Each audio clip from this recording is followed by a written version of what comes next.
Welcome, Jonah Hill, to the 92nd Street Y. Thank you guys for coming. Thanks for having me. We are honored. So I'm going to start with a question because a year ago, Dustin Hoffman sat in that chair as I interviewed him, and I gather that he played a role at the beginning of your career. Could you tell us a little about that? Yeah, well, I had gotten to know his children, his family well through going to school here in New York, and he was the first person. I was studying acting in school, but he was the first person to actually really encourage me to act professionally, and he went as far as to get me my first audition, which ended up being my first film role in I Heart Huckabee. It's a David O. Russell film. And so I'm forever grateful and appreciative to him, and he just so happens to be my favorite actor as well as that. So, you know. Wow. Well, but genuinely, not because of that, you know, just truthfully, he just is. If you look at the different kinds of roles he's played, the different character work he's done, he's just the greatest of all time. well, I agree with you, and I'm sure that many of us here in the audience feel the same way. Now, tonight we're going to be seeing The Wolf of Wall Street. Mm-hmm. How did you get involved in that project? That came about when Moneyball had come out, and I had gotten nominated for an Academy Award, and that was a very special time. And no, thanks.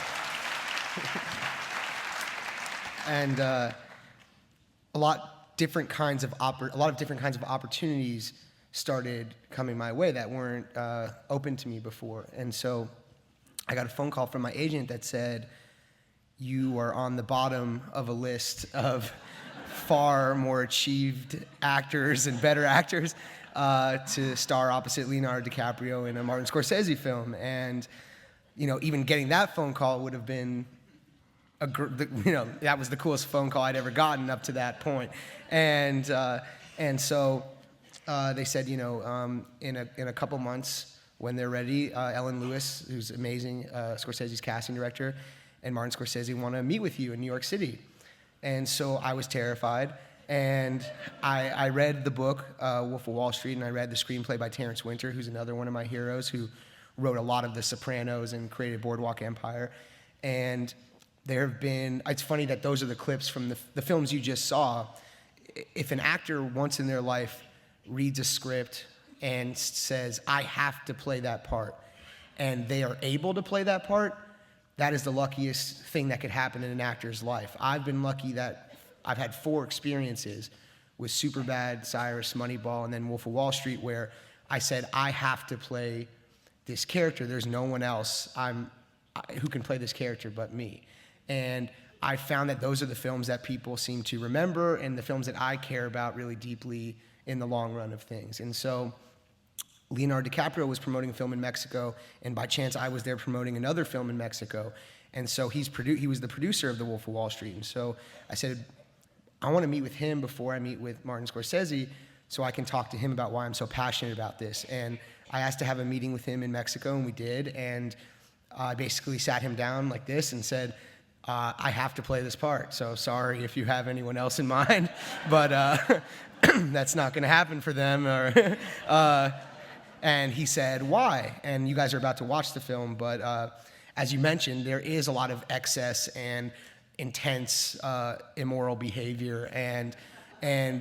But seriously, why I felt I had to play that is because I recognized that person in society, and I feel there are a lot of what's wrong with certain parts of our society, and I really felt that I had to be a part of bringing that character to life and illuminating what's wrong with that behavior and that kind of excess, and valuing money and becoming exceedingly wealthy over anything else in life, And so I said that to Leo, and he was supportive, and then a month and a half later, they said, well, you're going to fly to New York and meet with Scorsese. And I said, well, look, I mean, he's my hero. He's my favorite filmmaker of all time. He's my favorite artist of any medium of all time. I said, well, can I audition for him instead of just sitting and talking about the character? Because I'd rather show him what I was presenting to do as opposed to just trying to sell him on it, because I'm sure every actor probably would have wanted to work with Martin Scorsese, obviously. So I hadn't been on an audition in 6 years, because the last audition I went on was for Superbad. So when I was 21 or 22 years old. And so that was an interesting way to re-engage in the audition process, was your first one back to be for the greatest living film director of all time. And I worked for about a month and a half or 2 months maybe, and I got to meet with him. And I went in there, and I was terrified. And we were in his screening room at his office, and I saw a ladder going up. And I got in there, and it was so hot. And I started sweating. And I thought it was because I was really nervous. So I go, say, "Excuse me, can I use the restroom?" "Sure." I go in the restroom, and I look in the mirror, and I'm like, "Get it together. Get your act together." You know, like, you have to snap out of this. I go back in, and I realize the ladder is leading up to the air conditioning unit, and the air conditioning is clearly busted. And so I just go, "Guys, I don't want to sound rude or imposing in any way, but is there anywhere else we could possibly do this audition? Because I'm so hot." And then Scorsese was like, "Oh yeah, it's so hot in here, kid. I know, it's so hot. Let's go in my office." And we go into his office, and we do the scenes a few times, and he gave me a couple notes, and I was staying downtown, and I walked from his office at the DGA over there, and I walked all the way downtown, and I said to myself, if this is all that comes from this was still the greatest experience in my life. I got to act and get directed by my favorite director of all time, so I can't have any expectations beyond this. This was a dream. And so they took about 2 months to make their decision. And every day I would get a phone call, "It's not a no, but they're seeing this actor who's better than you, and so they'll probably get it." And finally, I was at dinner one night, and my phone rang, and it was Leo and Leonardo, and he called me up and said, "I just talked to Marty, and you're the guy, so let's go do this." Did you do this? I did a much grander version of that, which was running around the streets screaming. And I hadn't told my friends and family, some of my friends who were here, I didn't tell them I was up for the part because I assumed I wasn't going to get it. So I didn't want to, so they just got a phone call from me out of nowhere that was like, "Hey, I have some interesting news. I'm going to star opposite Leonardo DiCaprio in a Martin Scorsese film." And they're like, "What?" And then that began what was the most surreal and continues to be the most surreal, exciting experience in my life so far. Wow. Now, what was the first Scorsese film that you remember seeing? The first film I remember seeing, which happens to be my favorite film of all time, is Goodfellas. Not the first film I remember seeing in general, sorry. I mean, like I'd seen children's films. But I was 2 years old. No, You went from Bambi to Goodfellas. Yes, exactly. Which are very similar films if you really dissect them. I was 9 years old. I have an older brother, and my parents are also really lenient, for better or for worse, with art. They were able to separate me viewing and taking in art from me actually wanting to go do those things. So I also came of age in the age of HBO and cable, where if no one was around, whatever was on, I could watch. And so I saw Goodfellas when I was 9 years old, and from that moment on, that was my favorite film, and I wanted to be a part of the movie-making process. I don't know what that says about me, but it continues to be my favorite film. And so you can imagine what this experience has meant to me to work with him. Sure. Now, I remember that Scorsese once referred to Goodfellas as a comedy. He does, which for some of us is a little bit surprising. It has scenes of intense drama and tension and death. The movie we're about to see, the Golden Globes nominations, they came out recently, and this was in the category of Best Film Comedy. Right. Now, when I watched it, I wasn't sure that it was a comedy, but when you were acting in it, did you approach it as more of a, quote, comic vehicle or dramatic? No, see, I have a very different view, having started making broader comedies and then going on to make both broader comedies and more dramatic films. So it's when I'm making a comedy, quote unquote, it's a broad comedy that is meant for fun and for broad audiences, there is an obligation to make the audience laugh every minute, or you have failed. So there's less time appropriated to deep character work, because you can't just settle into the character. You have to make everyone in this room laugh, or you failed.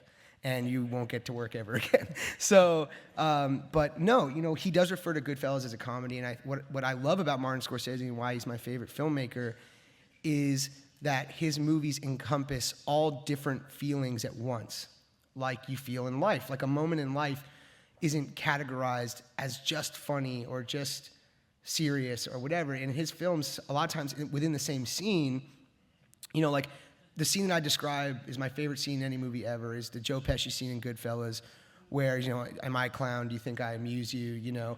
Because it's very funny, but it's terrifyingly scary. It's really uncomfortable, and it's dangerous, and you don't know what to feel, and you change feelings from second to second and moment to moment within that scene. And that's what I think Wolf of Wall Street has, and what I tried to bring to it, which was you will laugh because some of the things they're doing are insane and absurd, but they really happened. And when a movie can make you laugh or cry or feel something when it's not manufactured, it's because of what authentically happened. That is my personal goal. That's why I've never been so proud of a performance as I have been of this film or in Moneyball. You watch that thing. I think it's interesting when you do go like this. People do laugh, but it's this kind of laugh because you've all had that triumphant moment before, and you understand that this person is having probably the biggest triumph of his life, and it's funny because he almost doesn't know how to express it. And within that expression, there is humor, but it's not a joke. It's not like, why did the chicken cross the road? Whereas in the broader comedies, a lot of times you are trying to think of jokes, And also, it's brilliant. Was that the longest, most no. insane answer of all time? No, it's actually very much to the point. And we've had guests here who took far longer to answer a similar question, and it's fine in any case. Bennett Miller, who directed Moneyball, and by the way, the screenplay was by two incredible writers, both Steven Zaillian and Aaron Sorkin, among others, had worked on it. And so it's partly because you're on the phone and you can't yell with pleasure. You have to be able to, in one gesture that slowly grows, express everything that's going on in that character. Yeah, as he's hearing the information, Exactly. In real time. So it's beautifully done. Oh, thanks. Now, I understand that with The Wolf of Wall Street, because Leonardo DiCaprio has talked about this recently, and I actually met him the other night and he talked about it with us, that a lot of it was improvised. Scorsese, more so than most filmmakers, really loves improvisation. Was it the case for you also in your scenes as Donnie Azoff? Were you encouraged to do that? Did it reshape any of the things that you brought? Well, for me, as an actor, improvisation allows you to explore every corner of where you could possibly go as that character. So you have a scene that's written, and you can rehearse how you're going to react to what this person does, and that's something you can practice and practice and practice. But with improvisation, you can authentically react within the moment because you don't know what that moment is going to be.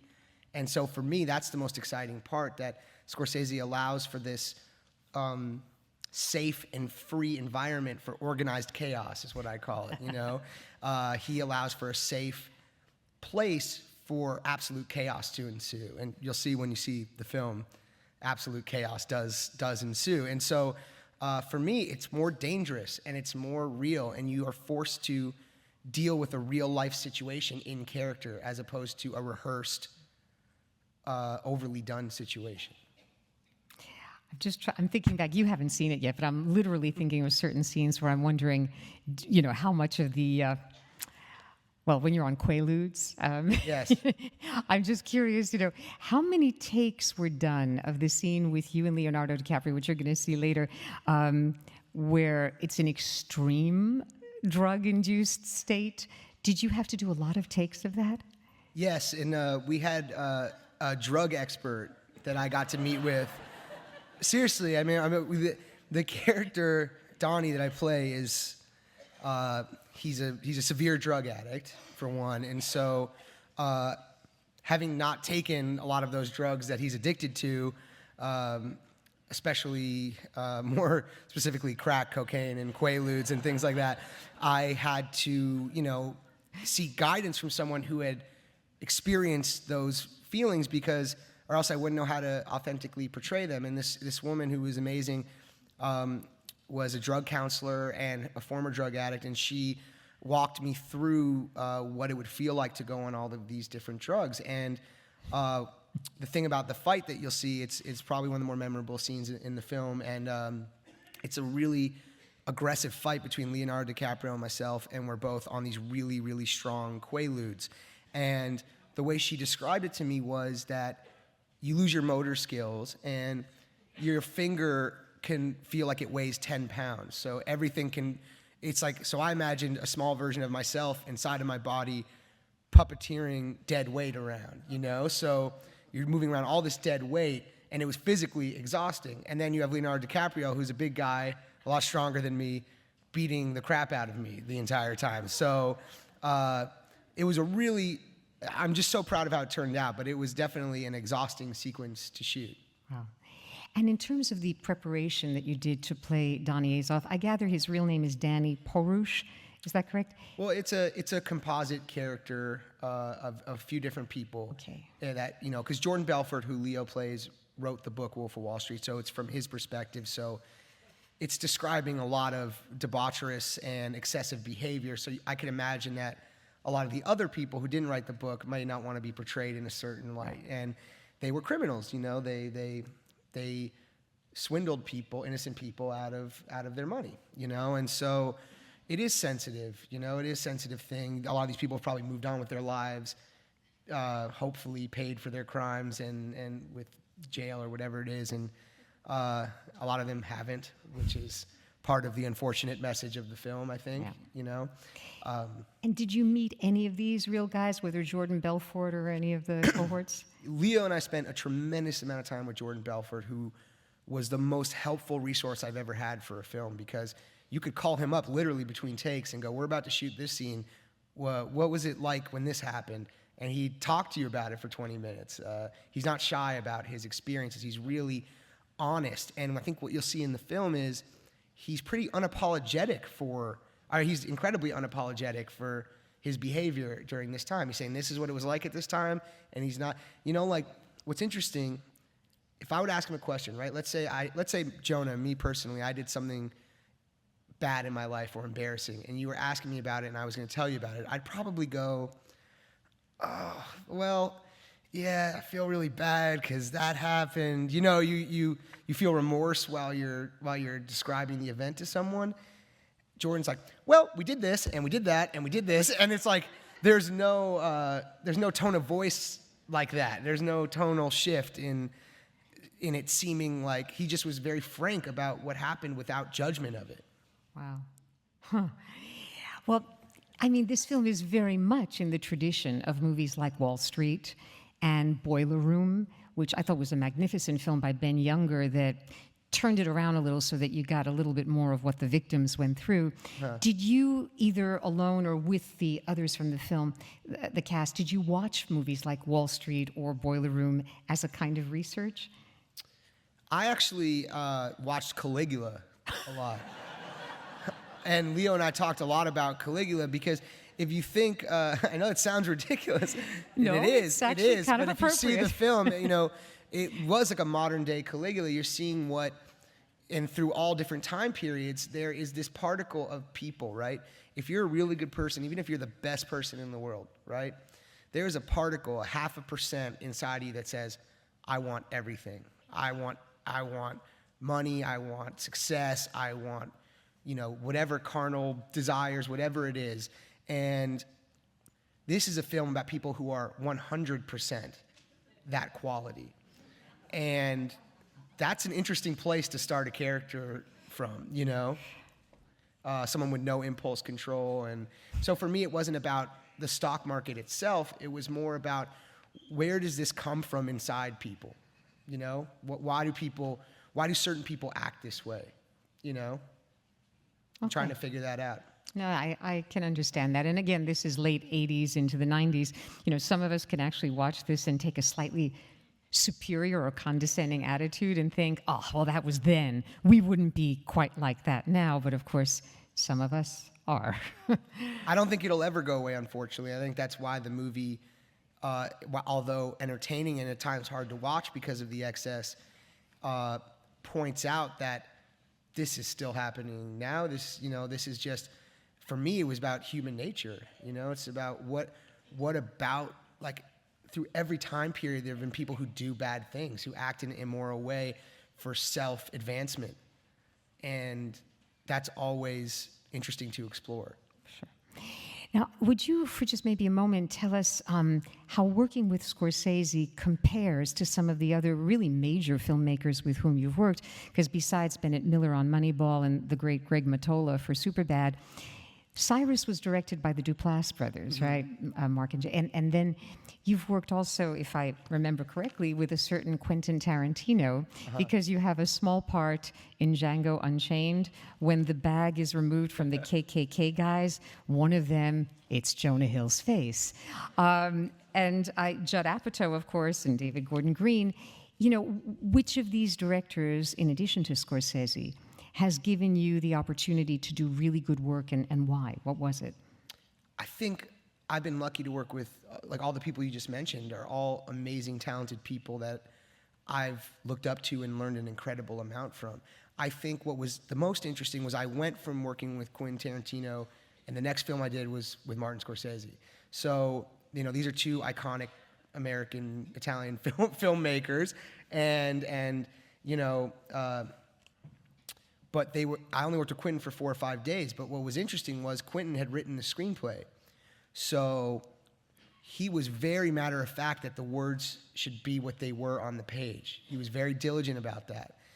And then Scorsese didn't write the screenplay and was completely more than open and wanted improvisation. So a lot of those guys like Judd Apatow or the Duplass brothers or David Gordon Green, they're heavily, they want things to feel flowing and not rigidly within the script. Now, Bennett didn't write the screenplay either, but it was a lot of intricate facts and things, really specific information that had to be doled out in Moneyball. So I'd say Bennett and Quentin were more, even though Bennett likes improvisation as well. But it was interesting working with Quentin because it was very, you had to stick to the script. Right. And then I got to go with Scorsese, who was like, say whatever you want. It was a different, more freeing experience. Sure.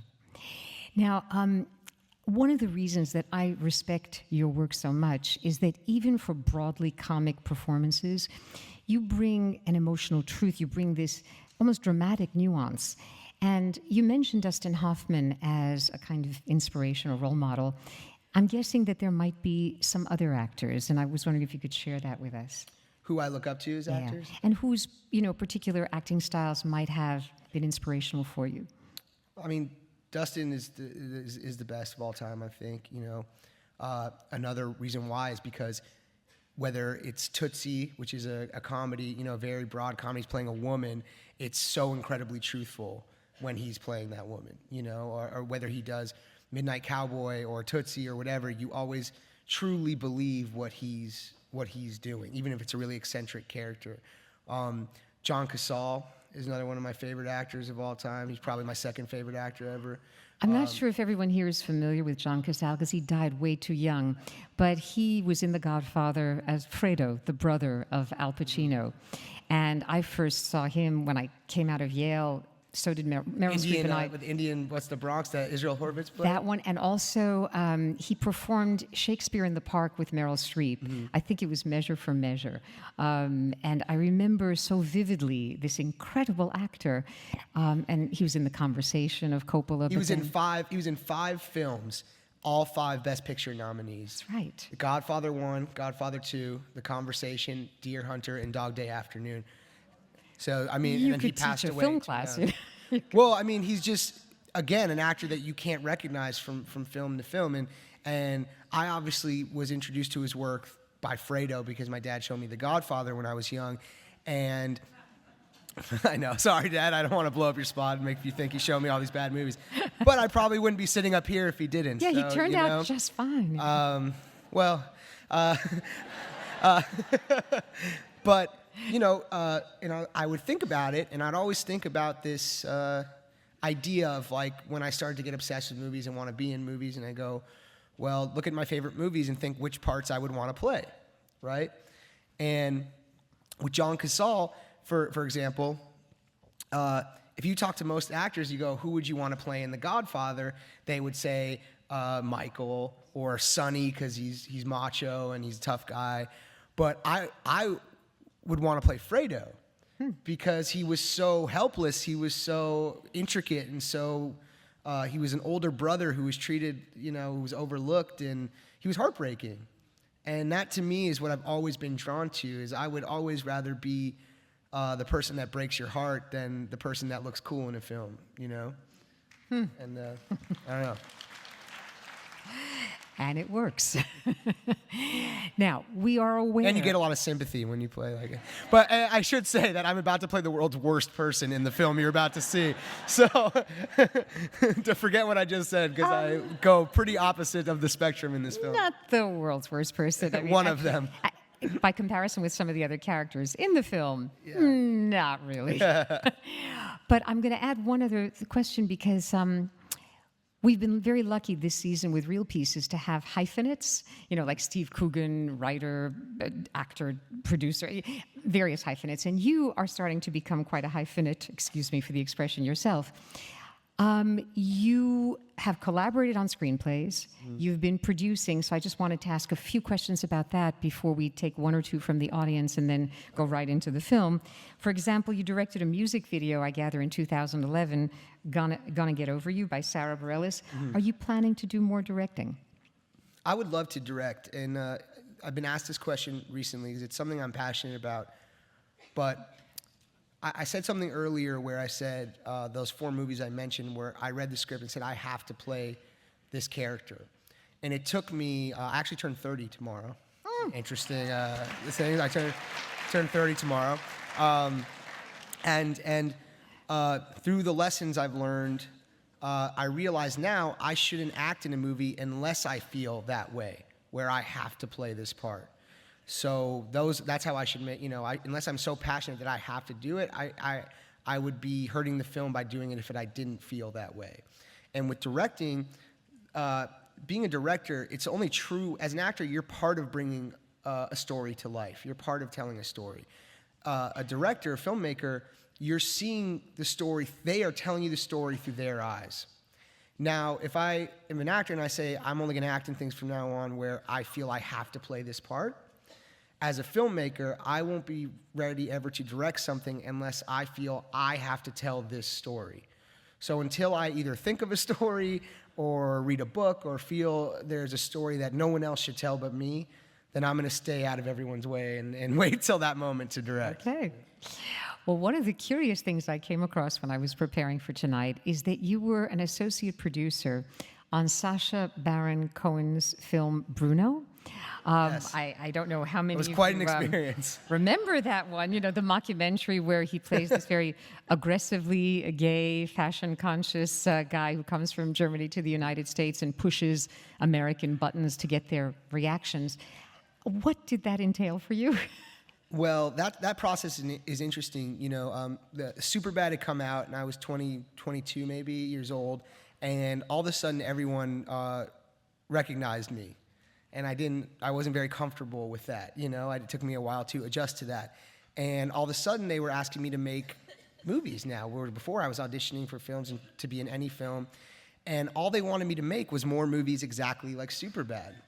And I had the insight at that time to go, well, if I only do that in 3 or 4 years, people are going to be so exhausted by seeing me do the same thing over and over again that'll probably be the end of my career. And I want to try and do other things. So I waited to act again until Cyrus, and so I found something different that I was challenged by, but I needed a job, and so I said I'm going to become a better writer, and I want to become a better writer. So I had heard that they were looking for other writers on the Bruno film, and I loved the Ali G show, Sacha Baron Cohen show. That was absolutely brilliant, and I loved the character, even though he's despicable as well, and I said, can I meet with you guys and give a writing sample? And so I was 23 years old, and I went in to meet with Sacha, and I was incredibly nervous. And I said, I don't really want to act for a little bit. I'd really love to learn from you and become a better writer. And I came in for a week, and did an audition, basically a writer's audition, which is they would have me in the writer's room every day for a week, and they'd go, well, we're here going to do a one-day contract. So every day, I would get a one-day contract. And after 2 weeks, they were like, okay, you're hired. So I just kept coming back until they hired me, and which is what you should do, just basically stalk people until you get a job. But I came back, and I spent about 6 months being one of the writers, and they gave me an associate producing credit on the film, and it was an incredibly great learning experience because I was 23 and I got to really see the behind-the-scenes machinery of a film being made. Wow. And also working with the development of characters that, at the very least, I would call hyper or stylized, which was probably great preparation for The Wolf of Wall Street. Yeah, well, nothing can really prepare you for The Wolf of Wall Street, unfortunately. I'm trying hard to prepare this audience as we speak. Actually, I have a few more questions, but because we have limited time, in about 10 minutes we have to start the film. I will take one or two from the audience, and then I will repeat them right into the microphone. There's somebody right down here. Curious, with all the improvisation you did with Scorsese, does he require any rehearsal? With all the improvisation that you did with Scorsese, did he require any rehearsal? And do you prefer as an actor rehearsal or not? So we did do a lot of rehearsal for Wolf of Wall Street. He does require a lot of rehearsal, and I always prefer rehearsal, even no matter what, because new and great ideas and ideas will get solidified in that process. And so the first month of rehearsals was myself and Leo and Scorsese, and this was their 5th collaboration. So when I walked into the first day of rehearsal, I was terrified. But a lot of the great stuff that ended up in the film came from that rehearsal process. Great. Yes. Hi. Hi, how are you? Good. How are you?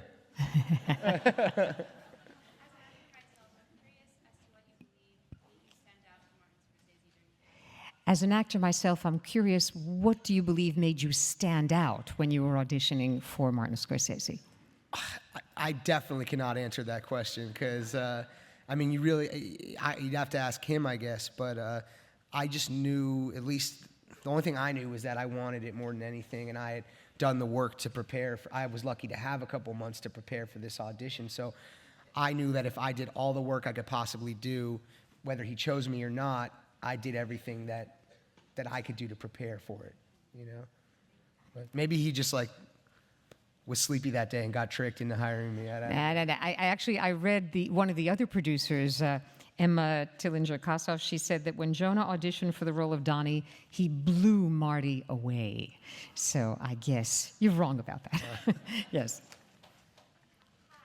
Hi. When you were doing your primary research and fieldwork for the role, did you find any evidence of the greed and access of Wall Street? I'm sorry, did you find any evidence of? That's my friend. Oh. I was trying to keep a straight face, but So when you were doing your research, did you find? When you were doing your fieldwork at Make America, did you yeah. find any evidence of this greed and access of Wall Street? Oh, did you find evidence of the greed and excess of Wall Street yourself? No, I did. Leo and I spent some time at Bank of America with some traders, and I had felt that the culture felt very, very different than the one we were portraying. Whether it was the times had changed, but it felt far more almost like boarding school upper crust now. And then these guys are, very, very blue collar type of more hustler mentality, where these people felt almost like they deserved to be there, where the guys in Wolf of Wall Street didn't belong, and they started their own illegal outsider institution. Yeah, and there's something about tonight's film. You can't, as in so many of Scorsese's movies, you root for the underdog at the beginning. You can't help it. I mean, we're New Yorkers after all. And then you suddenly realize that the underdogs are becoming these privileged assholes. And then your degree of empathy starts to get a little shaky. Yes.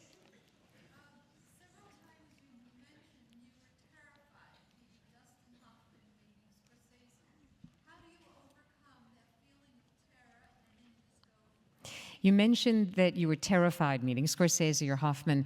How do you overcome that terror? That's a good question. I mean, I guess you don't. You keep it internalized and maybe use it as fuel to perform your best. I think for like I said, when we were starting the Wolf of Wall Street rehearsals, I wasn't terrified to start the work with them because I knew that we would have something to talk about. I was more terrified for the first lunchtime during rehearsals because I didn't want to say something embarrassing or sound dumb in front of my hero, So, but those were the moments that I feared more, And I don't know. As nervous as I am, it was the same thing with Moneyball when we started those rehearsals. And I guess there's a moment as a performer when you have to check that feeling of terror or else you're not meant to do this, because there's a moment where you have to turn that light switch off and go, okay, I'm here to do a job. I can either perform really well and keep this job or get this job, or I should be doing something that's not performing, Yeah. Yes?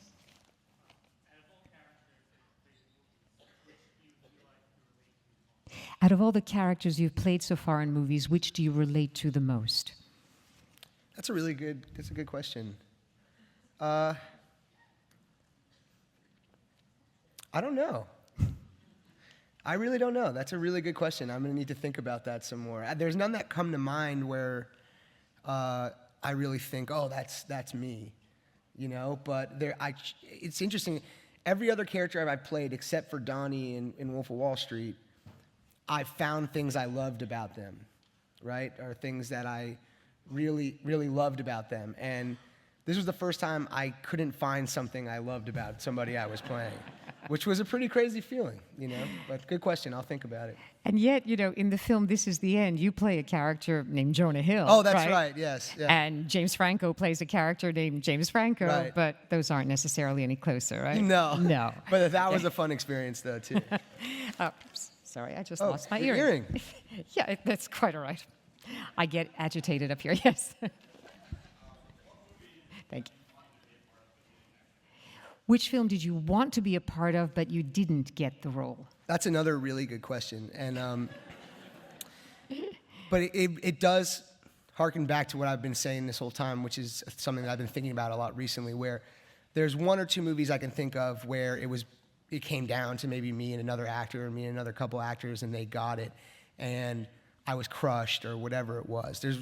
I don't want to say which ones, only because those actors did an amazing job with the part. But like I said, the realization that the ones that I felt no one else can truly play but me are the ones that I usually end up getting, Right.